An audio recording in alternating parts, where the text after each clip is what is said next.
Hello viewers, আসসালামু আলাইকুম। আমি মোহাম্মদ আব্দুল মতিন। আজকে আপনাদের মাঝে নতুন একটি ভিডিও নিয়ে হাজির হয়েছি।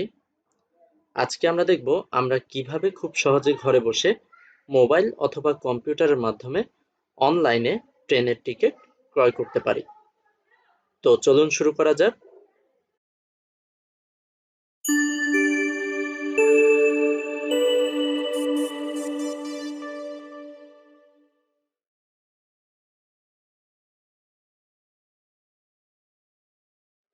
তো আমরা প্রথমে একটি ব্রাউজারে প্রবেশ করব। ব্রাউজারে প্রবেশ করার পর আমরা সর্বপ্রথম যেই লিঙ্কটিতে প্রবেশ করতে হবে eticket.railway.gov.bd।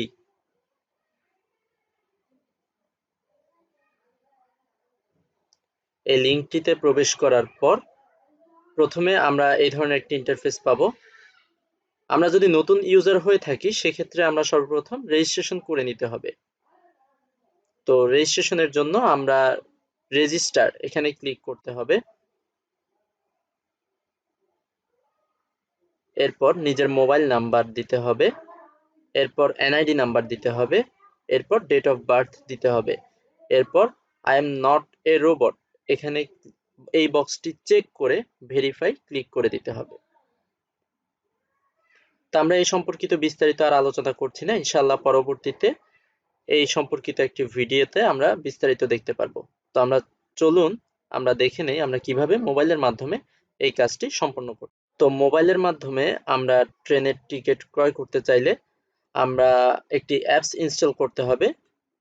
তো অ্যাপস ইনস্টল করার জন্য আমরা প্রথমে মোবাইলের প্লে স্টোর অপশনে গেলাম। এখান থেকে আমরা সার্চ অপশনে গিয়ে রেল সেবা এটি সার্চ বারে সার্চ করব। তো এখানে সবার উপরেই দেখতে পাচ্ছেন রেল সেবা যে অ্যাপসটি রয়েছে, আমরা এই অ্যাপসটি আমাদের ফোনে ইনস্টল করে নিব এবং এই অ্যাপসটি ইনস্টল করে নেওয়ার পর যে অপশনগুলো এখানে দেখিয়েছিলাম রেজিস্ট্রেশনের জন্য, এছাড়া এখন টিকিট ক্রয় করার জন্য যে প্রসেসটি দেখাবো ঠিক একই প্রসেসে এই অ্যাপসটির মাধ্যমেই আমরা টিকিট ক্রয় করে নিতে পারবো। তো চলুন আমরা সরাসরি কম্পিউটার স্ক্রিনে চলে যাই। এখান থেকে আমরা লগইন মেনুটিতে ক্লিক করলাম।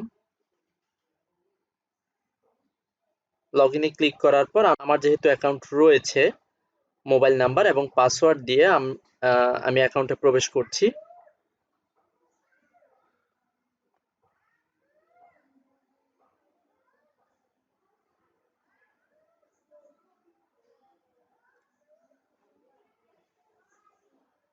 তো আমরা লগইনে ক্লিক করলাম। লগইনে ক্লিক করার পর আমরা এই ধরনের একটি ইন্টারফেস পাবো এবং আমরা পাশে দেখতে পাচ্ছি কিছু মেনু বার রয়েছে। তো চলুন আমরা মেনুগুলো সম্পর্কে জেনে নেই। প্রথমে রয়েছে হোম। হোমের মাধ্যমে আমরা ট্রেন সার্চ করে ট্রেনের টিকিট ক্রয় করতে পারবো। তারপর যে মেনুটি রয়েছে ভেরিফাই টিকিট, এই মেনুটির মাধ্যমে আমরা এখান থেকে টিকিট ক্রয় করার পর তা ভেরিফাই করে নিতে পারবো। তারপর রয়েছে ট্রেন ইনফরমেশন, এই মেনুটির মাধ্যমে আমরা এখান থেকে ট্রেনের ইনফরমেশন সম্পর্কে জানতে পারবো। তারপর রয়েছে কন্টাক্ট আস, অর্থাৎ আপনি ট্রেনের টিকিট ক্রয় করার সময় যদি কোনো সমস্যা ফেস করে থাকেন সেক্ষেত্রে কন্টাক্ট আস এখানে ক্লিক করে তাদের সাপোর্ট টিমের সাথে যোগাযোগের মাধ্যমে তার সমাধান করে নিতে পারবেন। তো আমরা টিকিট ক্রয় করার জন্য হোম মেনুতে চলে আসলাম। এখানে আমরা দুটি সার্চ বার দেখতে পাচ্ছি, একটি হচ্ছে ফ্রম স্টেশন, আরেকটি হচ্ছে টু স্টেশন। তো ফ্রম স্টেশনের মানে হচ্ছে আমরা যেই স্টেশন থেকে যাত্রা শুরু করতে চাচ্ছি, এবং টু স্টেশনের মানে হচ্ছে আমার গন্তব্যস্থল যেখানে পর্যন্ত রয়েছে, অর্থাৎ কোন স্টেশন থেকে আমরা যাত্রা শুরু করতে চাচ্ছি এবং কোন স্টেশন আমাদের গন্তব্যস্থল আমরা তা এখানে উল্লেখ করে দিতে হবে। তো আমরা এটি উল্লেখ করে দিচ্ছি। এরপর দেখতে পাচ্ছেন জার্নি ডেট, অর্থাৎ আমি কত তারিখে যাত্রা করতে চাচ্ছি, তো আমরা জার্নি ডেটটি এখানে উল্লেখ করে দিলাম। এরপর রয়েছে চুজ এ ক্লাস, অর্থাৎ আমি কোন কোচে যাত্রা করতে চাচ্ছি, তো আমি কোচটি এখান থেকে সিলেক্ট করে দিব। এরপর সার্চ ট্রেন এখানে ক্লিক করতে হবে।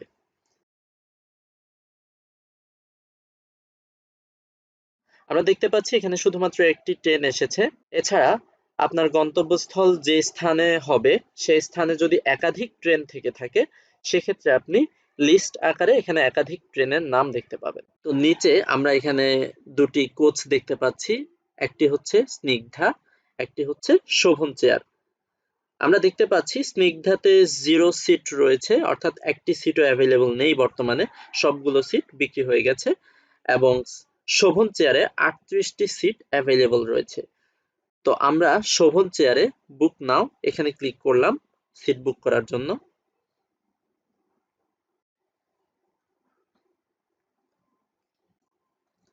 এখানে ক্লিক করার পর আমরা দেখতে পাচ্ছি নিচে কিছু অপশন চলে এসেছে। আমরা যদি একবার দেখি এখানে কিছু অপশন রয়েছে, একটি হচ্ছে অ্যাভেলেবল যা সাদা কালার অবস্থায় রয়েছে, আরেকটি হচ্ছে বুকড অর্থাৎ সিটগুলো এখানে অ্যাভেলেবল নেই, এই সিটগুলো বিক্রি হয়ে গেছে, সেই কারণে এই কালার অবস্থায় রয়েছে।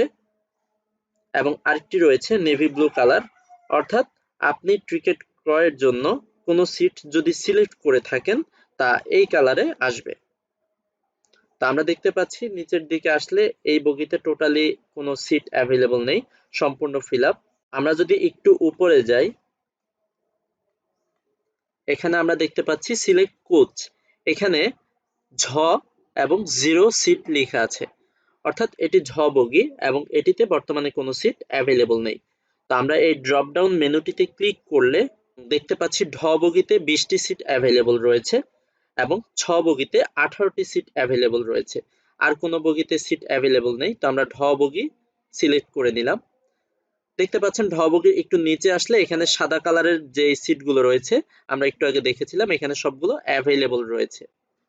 তো আমরা এখান থেকে দুটি সিট সিলেক্ট করে নিচ্ছি আমাদের পছন্দ মতো।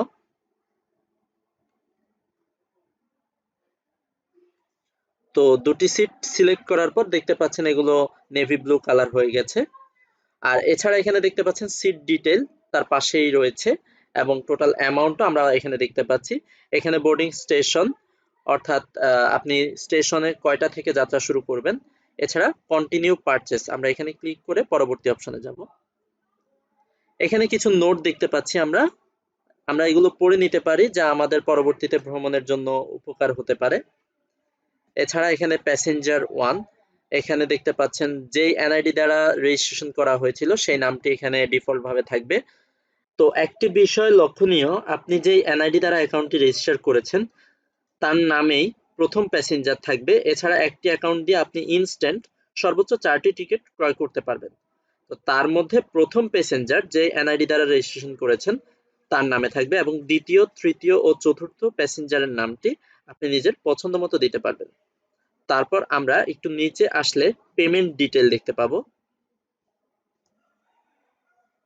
কত টাকা অ্যামাউন্ট হয়েছে এবং আমাদের ফেয়ার ডিটেল দেখতে পাচ্ছি, এখানে টোটাল কত টাকা প্রাইস হয়েছে, টোটাল ভ্যাট কত টাকা এবং সার্ভিস চার্জ কত টাকা আমরা ডিটেল এখানে দেখতে পাচ্ছি। এবং দেখতে পাচ্ছি টোটাল আমাদের 350 টাকা চার্জ করা হয়েছে।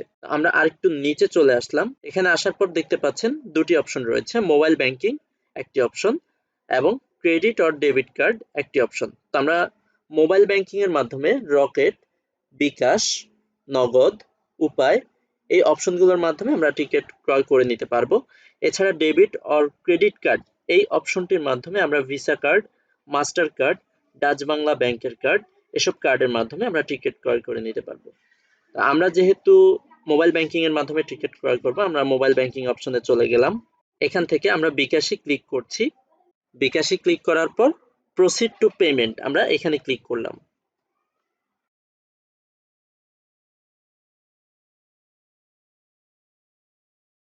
এরপর আমাদের বিকাশ নাম্বারটি আমরা এখানে দিয়ে দিলাম এবং কনফার্মে ক্লিক করলাম।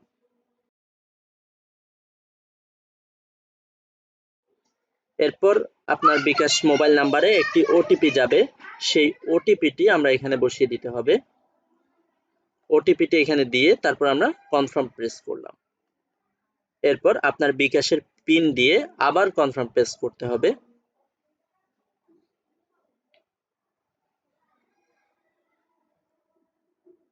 দেখতে পাচ্ছেন আমাদের টিকিট ক্রয় হয়ে গেছে। এখানে বলা হয়েছে we have successfully confirmed your ticket.